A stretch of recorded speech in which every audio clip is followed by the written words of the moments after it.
So election ప్రభావం ఏపీలో తెలంగాణలో ఎలా ఉంది సార్? ఎలక్షన్కి ఏపీకి ఏం తేడా లేదేమో, దానికి దీనికి సంబంధం ఏముంది? ఇప్పుడు మార్కెట్లో ఎన్నో హింస, సునామీ వస్తుంది, తుఫాన్ వస్తుంది, కరోనా వస్తుంది, ఇటు కొత్తగా ఏదో వైరస్ వచ్చింది. సో రియల్ ఎస్టేట్ ఎప్పుడు నేను చెప్తాను కదా, స్టాండర్డ్గా రోటీ కప్పడా మకాన్. కొద్దిగా మునీస్ బీస్కా ఫరక్ ముందు ఎలక్షన్ తర్వాత, బడ్జెట్ తర్వాత కొద్దిగా తేడాలు ఉంటాయి. ఇప్పుడు ప్రస్తుతం చూసుకుంటే రెండు స్టేట్లు కూడా రియల్ ఎస్టేట్ బాగా ఉండాలనుకుంటాం.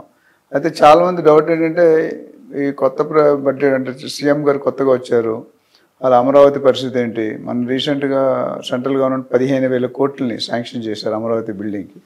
చాలామందికి డౌట్ ఏంటంటే, ఇప్పుడు అమరావతి తెలంగాణలో అనేసి అమరావతిలో పెట్టుకుంటే బెటర్ కదా అనుకుంటారు.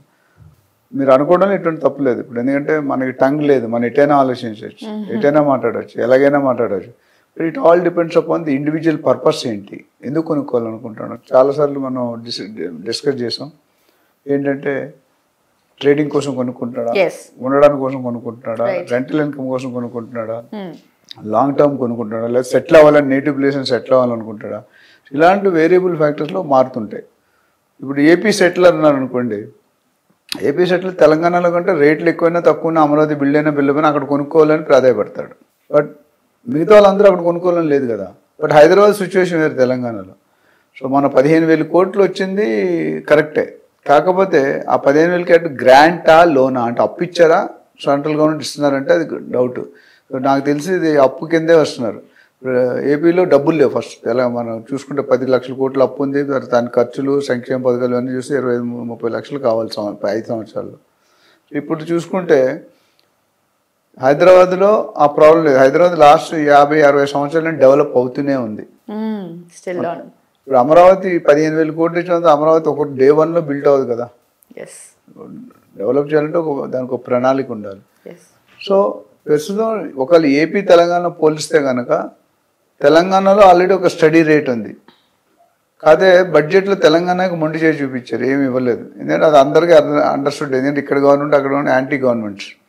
ఇప్పుడు ఏపీలో కోalition గవర్నమెంట్. సో ఒకరు సపోర్ట్ చేసుకుంటారు. ఇప్పుడు అక్క చెల్లెలు సపోర్ట్ చేసుకుంటారు, కానీ అక్క తోటికళ్ళు సపోర్ట్ చేసుకోరు కదా. ఇక్కడ అలా ఉందన్నమాట.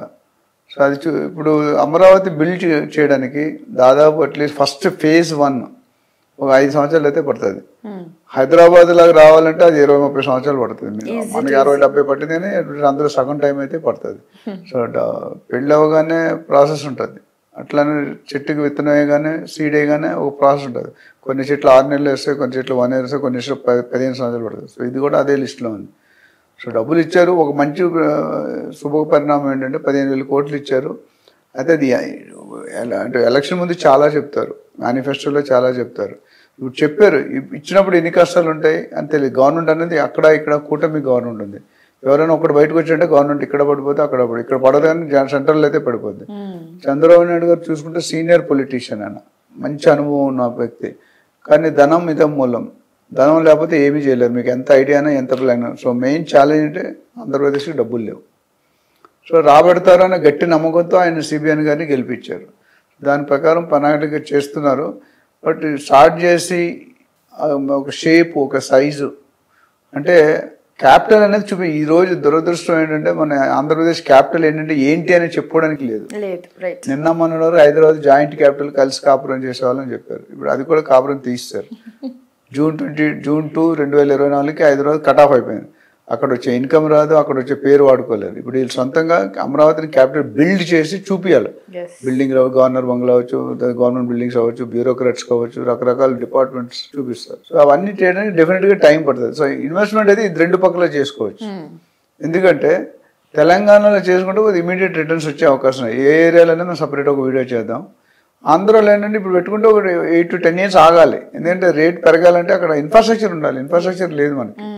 రోడ్స్ కానీ, మిగతా ఇండస్ట్రీ కానీ, ఐటీ ఇండస్ట్రీ కానీ, మిగతా ఇండస్ట్రీ కానీ, ఎంప్లాయ్మెంట్ లేదు. లాస్ట్ 5 సంవత్సరాలు ఎంప్లాయ్మెంట్ అనేది జరగలేదు ఎక్కడ కూడా. బిల్డింగ్ ఇప్పుడు ఓన్లీ ప్లస్ పాయింట్ అంటే ఏవైతే చంద్రబాబు నాయుడు గారు గవర్నమెంట్లో కొన్ని బిల్డింగ్స్ 80%, 90% కన్స్ట్రక్షన్ చేసి తర్వాత జగన్ గారు వచ్చాక ఆపేశారు. సో దాన్ని ఇమీడియట్ టేక్ ఓవర్ చేస్తే ఒక షేప్ 10-20% ఉన్నది, తక్కువ బడ్జెట్లో బిల్డింగ్స్ కనిపిస్తాయి. క్యాపిటల్ ఇన్నోవా స్టార్ట్ చేస్తారు, అనుకున్న డిజైన్ అనుకున్న అనుభవం కూడా ఎక్సలెంట్. రైట్. బట్ ఫిజికల్గా చూపించడానికి ప్రజలకు మాత్రం డెఫినెట్గా టైం పడుతుంది. నా ప్రకారం అయితే తెలంగాణలో ఇన్వెస్ట్ చేసుకోవచ్చు, ఆంధ్రాలో ఇన్వెస్ట్ చేసుకోవచ్చు. ఆంధ్రాలో ఇన్వెస్ట్ చేసుకుంటే కొన్ని స్పెసిఫైడ్ ఏరియాస్ ఉన్నాయి, ఎందుకంటే యాజ్ ఆఫ్ నౌ మొత్తం ఇన్ఫ్రాస్ట్రక్చర్ డెవలప్ చేయడానికి టైం పడుతుంది. తెలంగాణలో అయిపోయింది. సో తెలంగాణలో కూడా కొన్ని ఏరియాలు బాగా డెవలప్ అయినాయి, కొన్ని ఏరియాలు ప్రణాళిక చేస్తున్నారు సీఎం గారు రేవంత్ రెడ్డి గారు.